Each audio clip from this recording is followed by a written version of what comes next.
eso. Estamos animados porque Dios está haciendo cosas maravillosas en su pueblo, en su reino. Nosotros somos parte de esto y estamos aquí reunidos precisamente para eso, para adorar y clamar al Padre, y pues estamos agradecidos por eso. Lo primero, darle gracias al Señor. ¿Qué les parece si están conmigo aquí hoy? ¿Sí están conmigo hoy? ¿Sí? Ya hicimos el esfuerzo. Estábamos hablando ahorita aquí con un hermano de que pues oramos todos juntos, oramos para que Dios nos dé entendimiento, oramos para que fluya la palabra, oramos para que Dios haga cambios, transforme a las personas, a sus hijos, y precisamente eso se trata, orar. Y de eso se trata el tema de esta serie que hemos estado mirando, que se llama La Fe al Extremo, donde hoy veremos una vez más qué nos enseña la Biblia. No voy a decirle como secundaria. A ver, levanten la Biblia. No, los voy a hacer eso. No voy a hacer eso. Pero ¿qué nos enseña la Biblia sobre tener fe? Alguien allá la levantó. Y es de estudio, así está. Tenemos que recordar que en Hebreos 11:1 nos dice que la fe es la garantía de lo que se espera, la certeza de lo que no se ve. Me gusta porque ya lo vamos un poquito más masticando esto. Y decimos que fe es creer. Creer es fe. Fe es creer. Y dice la palabra en Hebreos 11:6. En realidad, sin fe, fíjense bien, sin fe o sin creer, es imposible agradar a Dios, ya que cualquiera que se acerca a Dios tiene que creer que Él existe y que recompensa a quienes los buscan. Amén, ¿verdad? Es bien interesante esto, que cualquiera que se acerca a Dios tiene que creer que Él existe. Entonces, yo creo que Él existe, me puedo acercar a Él porque sé que existe. Y hemos visto en la serie, en los temas anteriores, hemos visto que cómo Dios Padre ha interactuado con hombres y mujeres así sencillamente como tú y como yo, que creen en su palabra, que creen en Él. Y vimos como por ejemplo a Abraham en Génesis 12 en adelante, que fue llamado Padre de la Fe. Así fue llamado, Padre de la Fe, por Dios mismo. Le creyó a Dios, confió en Dios y lo llevó al extremo de su fe con la prueba de su hijo Isaac. Eso es lo que hemos revisado, hemos visto en Génesis. Y también vimos cómo Dios habló también con el profeta Elías en 1 Reyes 17, que fue llevado al extremo en persecución, donde nunca dejó de creer en Dios. Obedeció su palabra, confió en Él hasta el final, donde hasta fue alimentado por unos animalitos llamados cuervos en una cueva. Tanto así confió en el Señor.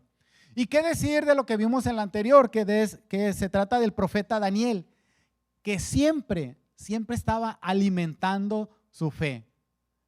Qué padre, puedes alimentar tu fe en oración, puedes alimentar tu fe con la palabra, puedes alimentar tu fe creciendo aquí en la iglesia, poniendo tu fe en práctica aquí en la iglesia. Entonces él alimentaba su fe a través de la oración, cultivaba esa relación íntima que tenía con el Señor día tras día, donde su vida no era más que hacer lo correcto. Y lo vimos, qué difícil es hacer lo correcto. Muy difícil. Daniel estaba en esa situación, pero no nada más eso, sino que adoraba nada más a Él y solo a Él. Y eso como consecuencia lo llevó al foso de los leones, unos leones hambrientos, donde Dios no permitió que le sucediera absolutamente nada. Bueno, todos estos héroes de la fe, sus vidas están escritas, como les dije hace rato, en la Biblia, en el Antiguo Testamento. Pero hoy veremos directamente al consumador de la fe, que es Jesucristo. Y hay una situación bien padre aquí que pone a prueba la fe de ellos, la fe de sus discípulos. Y eso lo vamos a ver en Marcos 35:41. Si tú no traes tu Biblia, no puedes poner tu celular, lo vamos a ver aquí en pantalla. ¿Listo? ¿Estás conmigo? Ok. Ese día, regreso, Marcos 4:35 al 41. Nueva versión internacional vamos a leer. Ese día, al anochecer, les dijo a sus discípulos: crucemos al otro lado. Dejaron la multitud y se fueron con él en la barca donde estaba. También lo acompañaban otras barcas. Se desató entonces una fuerte tormenta y las olas azotaban la barca, tanto que ya comenzaba a hundirse. Jesús, mientras tanto, estaba en la popa durmiendo sobre un cabezal. Así que los discípulos lo despertaron. Maestro, gritaron, ¿no te importa que nos ahoguemos?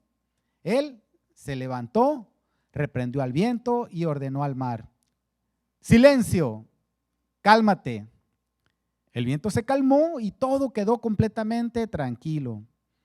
¿Por qué tienen tanto miedo?, dijo a sus discípulos. ¿Todavía no tienen fe? ¿Cómo dice? ¿Todavía no tienen fe? Ellos estaban espantados y se decían unos a otros: ¿quién es este que hasta el viento y el mar le obedecen?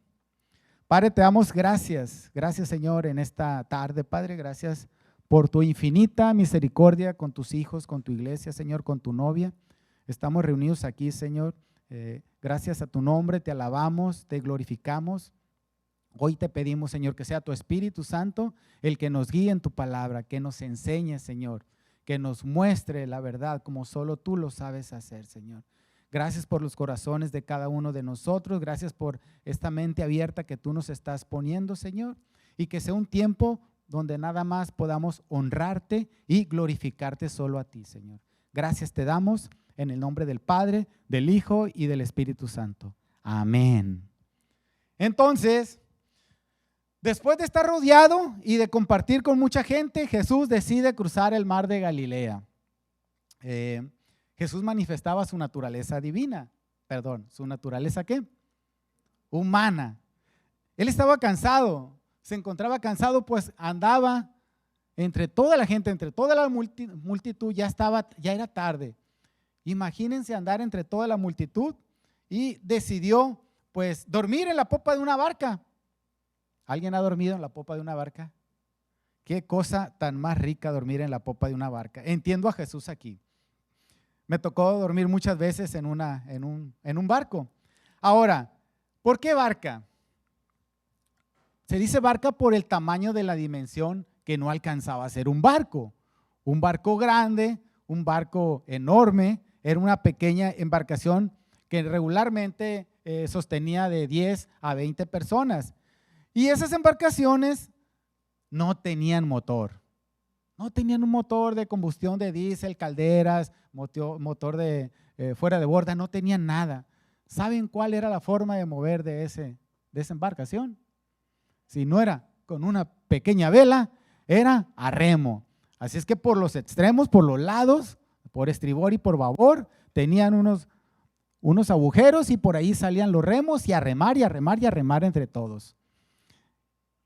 Estaban en una situación ellos que estaban reme y reme, no tenían motores. Ahora, déjenme y los pongo un poquito en contexto. El mar de Galilea se encuentra aproximadamente 212 metros sobre el nivel del mar. Así es que ahí lo que hace, se juntan diferentes climas, diferentes aires que producen violentas turbulencias y muchas tormentas. ¿Qué quiere decir esto? Que en cualquier momento se cruzaban los aires y se levantaba la tormenta en ese lugar. Dios me dio la oportunidad de experimentar eso en el archipiélago de Revillagigedo, en las Islas Marías. Tú te das cuenta que en estos tiempos, si andas navegando por allá y estás bien tranquilo, el mar es un espejo completamente. Es más, si cae una gota por allá, se ve donde se abre la ola. Todo un espejito, pero cuando menos piensas, empiezas a sentir que te hace falta el aire. Y empieza a hacerte falta el aire y el aire y el aire. Y de repente se le empieza a hacer el agua así, y empieza el barco a sacudirse y se hace una tormenta en medio de ti. Y ya el agua, créanme, el agua ya no cae, el agua se levanta. Empiezas a levantarse el agua y al ratito cae, va y viene el agua. Una situación así estaban experimentando estos muchachos allí en ese lugar, estos discípulos. ¿Qué pasaba con estos hombres, con estos discípulos de Jesús? Eran hombres de mar. Fíjense bien, eran hombres de mar. Conocían el mar perfectamente. Eran hombres rudos. No era la primera vez que navegaban. A eso se dedicaban estos hombres. ¿Cómo estaría el mar en ese momento? ¿Cómo estaría la tormenta, las olas? Que tuvieron temor.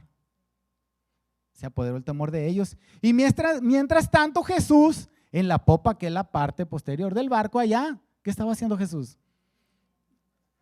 En su siesta, Jesús, bien a gusto. Ahí estaba dormido Jesús. ¿Por qué? Porque estaba cansado. Ya habíamos visto que su naturaleza humana, de tanto ir y venir, pues estaba cansado y había quedado dormido. Van y lo despiertan. Perdón si desperté a alguien. Le gritaron, no te importa que nos ahoguemos. Ahora, ¿ustedes creen que a Jesús le importaban sus discípulos? Pues claro que sí, ¿verdad? Al igual que le importamos tú y yo, a los que estamos aquí le importamos. Jesús se levantó y reprendió el viento y ordenó al mar, silencio, cálmate. ¿Y qué pasó? Todo volvió a su calma. Quedó en calma. Las palabras de Jesús fueron las siguientes. ¿Por qué tienen tanto miedo? Esas fueron las palabras de Jesús. Después dijo, ¿todavía no tienen fe? ¿Todavía no tienen fe? Los milagros ahorita en la actualidad son difíciles de aceptar por el hombre. Entran muchas cosas, entran actitud de triunfo, soberbia, arrogancia, pero este pasaje nos pone muy claros que Jesucristo es Señor, no solo de la iglesia en la cual estamos tú y yo, no solo del reino, sino también de toda la creación. Tiene autoridad sobre todo lo que se mueve en el mundo, sobre las nubes, sobre la lluvia, sobre todo lo que te venga a la mente. Jesucristo tiene conocimiento de todo y autoridad sobre eso. Jesús nos enseña que debemos de confiar completamente en Él. No importa las circunstancias, no importa las tormentas, no importa las tempestades, porque si somos tus hijos, si tú declaraste que Él es tu Rey y Señor en tu vida y abriste tu corazón a Él y lo declaraste con tus labios, entonces Él te escucha, Él te está escuchando. Y no va a dejar que nos ahoguemos en ninguna tormenta, pero quiere que tengamos fe, quiere que creamos en Él. Esta semana se han manifestado algunas tormentas en la vida de algunos hermanos de aquí de la iglesia. Nos dimos cuenta que el domingo anterior, los que tuvieron la oportunidad de venir y acompañarnos y orar y escuchar la palabra, pasó mi hermana Fátima aquí a invitarlos a este campamento de verano de niños que se está realizando por medio de Oasis de Gracia. Ya estoy dando anuncio. Nuestra hermana al siguiente día fue hospitalizada, nos avisan, oye, está hospitalizada. Pero ¿cómo? Si estaba bien, la vimos abajo y ¿qué sucedió? Y nos empezaron a decir que la hospitalizaron por piedras en la vesícula y un páncreas inflamado. Estoy hablando en términos médicos, un páncreas inflamado. ¿Qué puedes decir de eso? Que de repente sientes que el Señor está dormido en popa, ¿verdad? Porque estaba un día antes aquí y está sirviendo al Señor y ella otro día hospitalizada. Dices, el Señor está dormido en popa, puedes decir. Y tú lidiando con una tormenta, ella lidiando con una tormenta. Entonces, ¿qué hicimos como iglesia? Nos pusimos a orar por su salud y para que Dios proveyera los medios necesarios para cubrir los gastos médicos. ¿Por qué? Porque necesitaba 2 operaciones. Así rápido, un día para otro necesitaba 2 operaciones. Una era para que le quitaran la vesícula y la otra, por dictamen médico, era extraer algunas piedras o una piedra que se salió donde estaba en la vesícula. Estoy hablando en términos médicos. Esto fue lo que dijeron los doctores. Es algo complicado, pero les digo una cosa, la oración tiene poder. Oramos al mismo Dios que Elías dijo, no va a llover hasta que el Padre me diga que vuelva a llover. Oramos al mismo Dios que estaba orando Daniel cuando cayó el foso, cuando lo dejaron en el foso de los leones. Es el mismo Dios. Hace muchos años, pero es el mismo Dios. Entonces, ¿qué pasó? La oración, se desinflamó el páncreas en un par de días. Le hicieron estudios y ya no había tal piedra ni piedra, nada, ninguna piedra tenía. ¿Qué sucedió? Sepamos o no sepamos lo que sucedió, pero sabemos que todo es obra de Dios. Y por lo mismo consiguiente no tuvo necesidad de mayores gastos por la segunda operación que ella tenía. Entonces la operaron, salió bien, estuvimos allí con ella, muchos de aquí, otros en oración, salió, está en su casa recuperándose. Entonces, Dios escucha a quienes oramos. Dios está presente con nosotros. Dios nos une a una iglesia por la fe. Esto es fe. Llama a los hermanos a orar, llama a los hermanos a ayudar. Y algo bien fuerte, te llama a defender la fe de Jesucristo, a mostrar que hay un Dios vivo en este momento, que su naturaleza divina nos ayuda y se encarga de nuestra salud, que somos frágiles, pero Él se encarga de nuestra salud. Se encarga de nuestros problemas día con día. ¿Saben qué? No prendimos ninguna veladora, ni le hablamos ni a ningún charlatán que nos pidiera fecha de nacimiento, ni tampoco consultamos si soy Piscis o soy Tauro para ver si estos días nos iba a ir muy bien o iban a ser favorables por aquello de la luna. No es bíblico lo que les estoy diciendo. Claro que no hicimos nada de eso. No debimos tener miedo, nuestra naturaleza nos da temor, sí es cierto, pero rápido, ¿a quién recurrimos? Al Señor. Y se nos van los miedos, Él nos ayuda. Jesús dice, ¿por qué tienen tanto miedo? ¿Había miedo en su mamá, en sus hermanos, en ella? Sí lo había de una manera natural, pero dentro de esa fe a la oración, confiamos en que el Señor va a proveer, confiamos en que el Señor va a sanar. Tenemos que ser apologistas. Y esa palabra me la encontré, ¿verdad? No es dominguera. Es la palabra, viene de la apología, que es la rama de la teología que defiende la fe. Debemos de ser eso, debemos defender la fe. ¿Cómo ir? Orar como iglesia, reunirnos como iglesia. Estamos defendiendo una fe. Tenemos que hacer eso, encargarnos de defender al cristianismo, de defender la fe, nuestra fe, a la cual nos hace estar vivos y estar convencidos de su gracia y de su poder. Fíjense bien, así como lo hacían tiempo atrás en el principio de la iglesia primitiva, ellos enfrentaban tiempos difíciles, muy difíciles. Enfrentaban, además de persecución, se enfrentaban a autoridades civiles y religiosas. En la iglesia primitiva eso estaba sucediendo. Y también surgieron muchos que planteaban otras doctrinas. Eran doctrinas gentiles y también lo hacían miembros de la misma iglesia, que no entendían todavía esto de la gracia. No aceptaban a la persona de Jesucristo ni a sus milagros. Y es por eso que hoy en día nosotros defendemos la fe a través de la oración, a través de la reunión como iglesia y a través de ir y estar allá. Y en las diferentes casas de ustedes en oración. Eso es defender también la fe. ¿Cómo encontramos nuestra fe en medio de tormentas? Porque es fácil, ¿verdad? No, sí, la fe, yo lo he leído allí, mira, está bien padre, ahí está en Hebreos. Pero cuando está la tormenta es diferente. Ahí andamos corriendo hacia popa. Maestro, podemos decir, ¿verdad? ¿Qué tanto le crees al maestro en lo que hizo antes de que sucediera la tormenta? ¿Creías en él cuando estaba levantando a una persona que no podía moverse? Y al ratito estás dentro de la tormenta y tienes temor y tienes miedo cuando estás con Jesús. Bueno, tenemos que dejar primeramente de creer en nosotros mismos para poder creer en Él. Fíjate cómo te lo voy a decir. Eso conlleva abandonar nuestra vida pasada. ¿Cómo Jesús va a estar en tu barca si no lo invitas?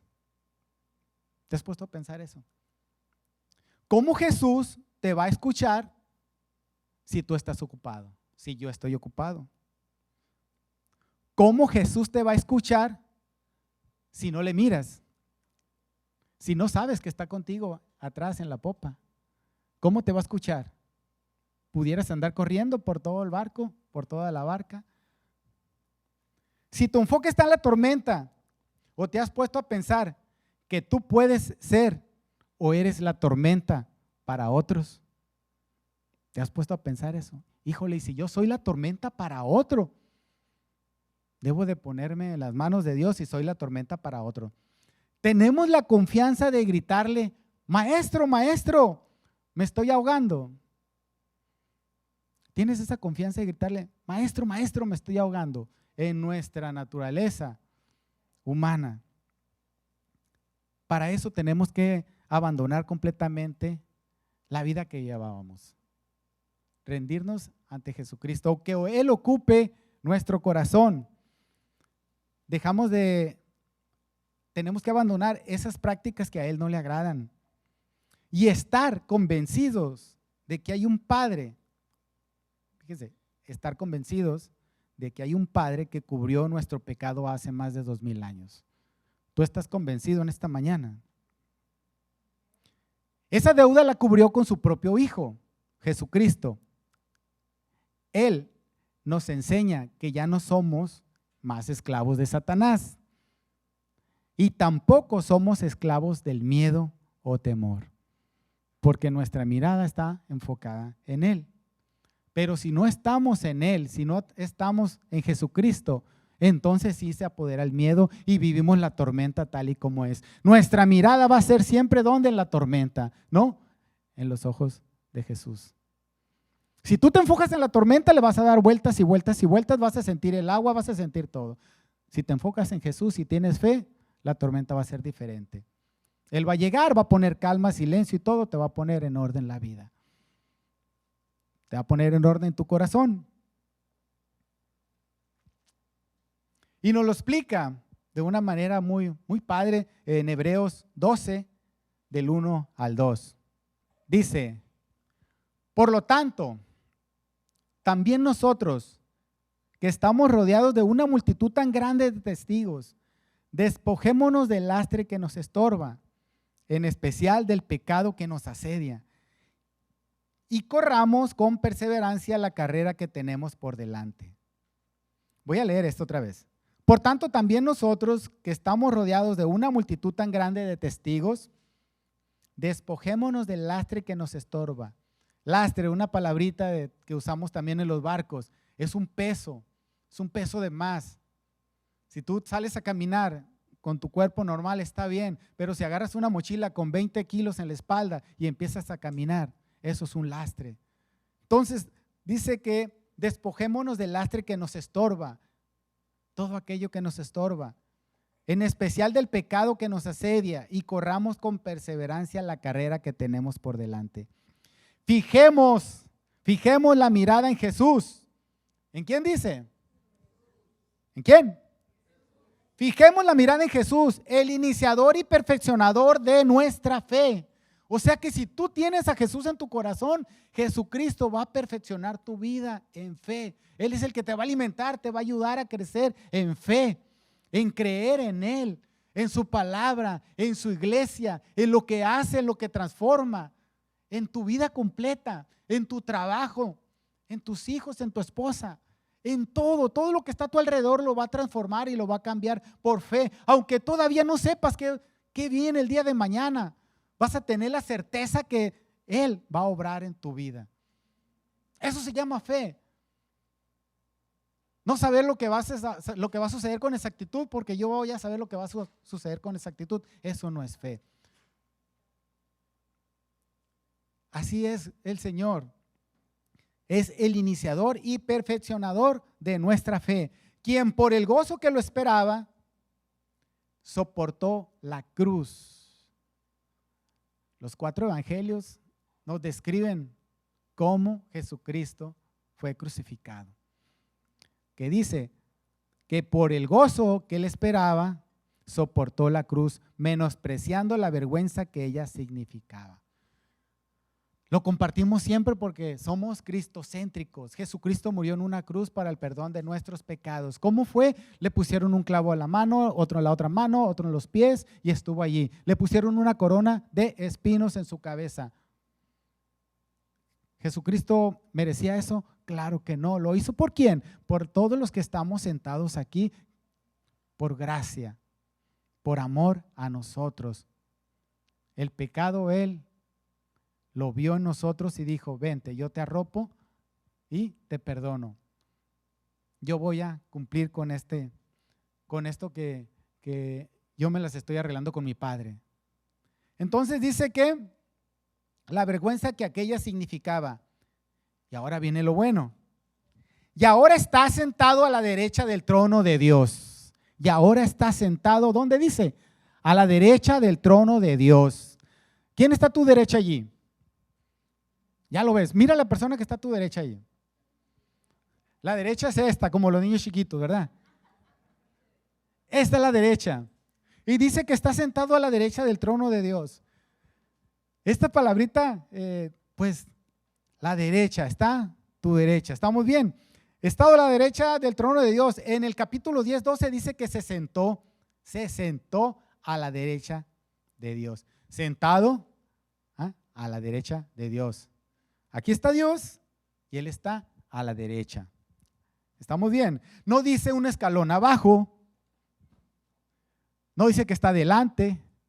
No dice que está acá atrás. No dice que está en la esquina del cielo. ¿A dónde dice?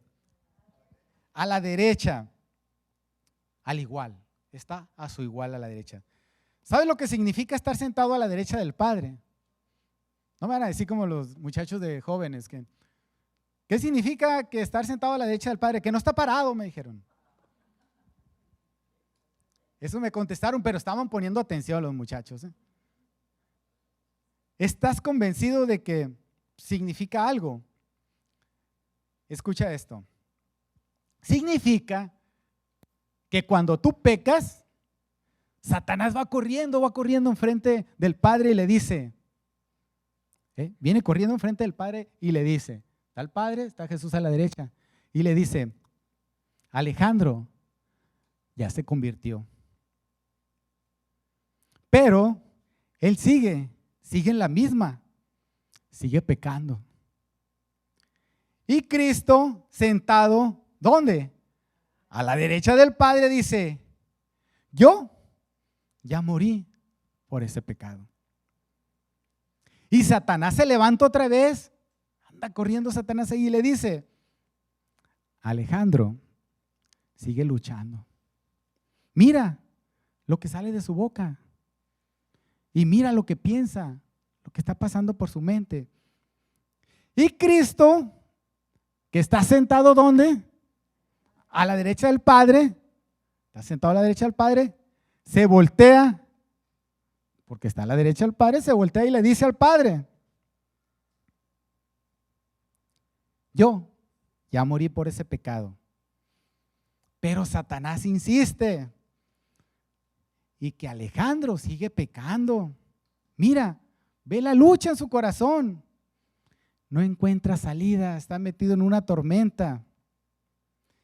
Y Cristo voltea y le dice, yo ya morí por todos esos pecados.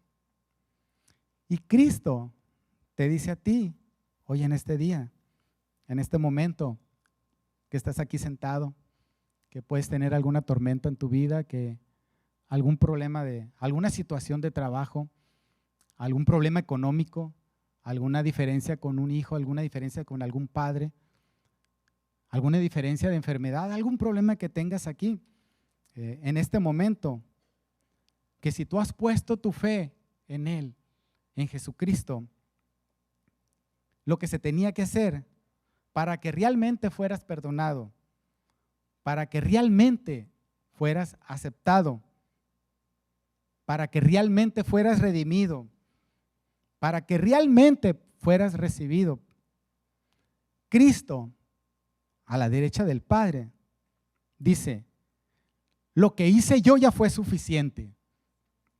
Tú, no tienes que morir por ningún pecado, por tu pecado, ni pagar por tu pecado, ni ahogarte en la tormenta por tu pecado, ni correr en esa barca por tu pecado. Mi pago es suficiente, mi sangre derramada en la cruz es suficiente, ya lo cubrí todo completamente. Por fe declara que estoy en tu corazón. Y esas tormentas van a ser completamente diferentes. Esa es la palabra que el Señor nos trae esta mañana. Y quiero decirte esto. El Señor te puede llevar por tormentas, pero el Señor va contigo. Aquí yo veo personas que han estado hospitalizadas y que creen ellos en un momento dado que no la iban a librar. Pero el Señor tiene un propósito para cada uno de nosotros. Aquí hay personas que han puesto sus proyectos en las manos de Dios y han salido adelante. Aquí hay personas que han perdido un familiar y el único que calma, el único que sana el corazón, ¿saben quién es? Dios, Él. Pero ¿sabes una cosa? Tienes que creer en Él. Tienes que creer que ahí está y tienes que acudir a Él. Pero tenemos que abandonar nuestra naturaleza e ir con Él, transformarnos nosotros, dejarlo. Aún así, cuando nosotros pecamos, Él nos abraza. Si eres hijo de Él, nos abraza, nos ama, nos protege, nos cuida. Esa tormenta que tienes en tu corazón, en tu vida, el único que la puede calmar es Jesucristo. ¿A través de qué? A través de la fe. Y todos esos héroes que vimos en el Antiguo Testamento y todos los que no hemos visto todavía, no hemos visto porque no hemos repasado últimamente, pero ahí están en tu Biblia. Y a través de la Biblia puedes alimentarte, alimenta tu fe a través de la Escritura. Es importante esto. Estás en la tormenta, no pierdas el enfoque del Señor. No te enfoques en la tormenta. Aquí en la iglesia no te enfoques en las personas. Nos equivocamos. Por eso estamos aquí, porque necesitamos la gracia de Dios. Ámense los unos a los otros. Claro que sí, Señor. ¿Por qué? Porque hay veces que ni yo me soporto cuando me veo al espejo. El Señor tiene gracia conmigo, me ama así como soy. No soy perfecto y Él me ama. Entonces, por fe reconozco que Él está aquí con nosotros. Y así lo hizo. Nos dijo que nos iba a dejar un consolador, que es el Espíritu Santo, y eso lo vimos hace poco en Hechos. Y aquí está el Espíritu Santo. Y te lo voy a poner así. ¿Tienes una pequeña tormenta o una tormenta grande? Levanta la mano aquellos que tienen tormentas en su vida ahorita, en este momento. Hay muchas tormentas. Claro que sí. Yo quiero darte una palabra de ánimo. El Señor está contigo en este momento. Lo declaramos, el Señor está contigo en este momento. Y te digo, no está dormido, el Señor te escucha. No está dormido en popa, el Señor está con sus ojos abiertos puestos en ti. Solo que tú quieres, que Él quiere nada más que tú te acerques a Él.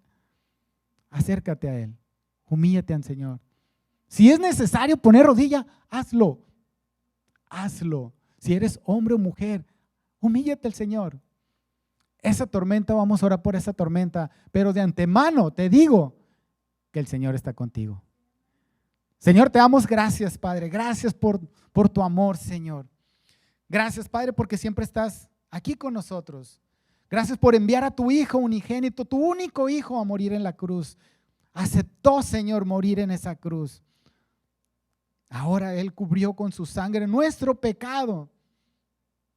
Señor, yo tuve que haber estado en esa cruz por mis pecados.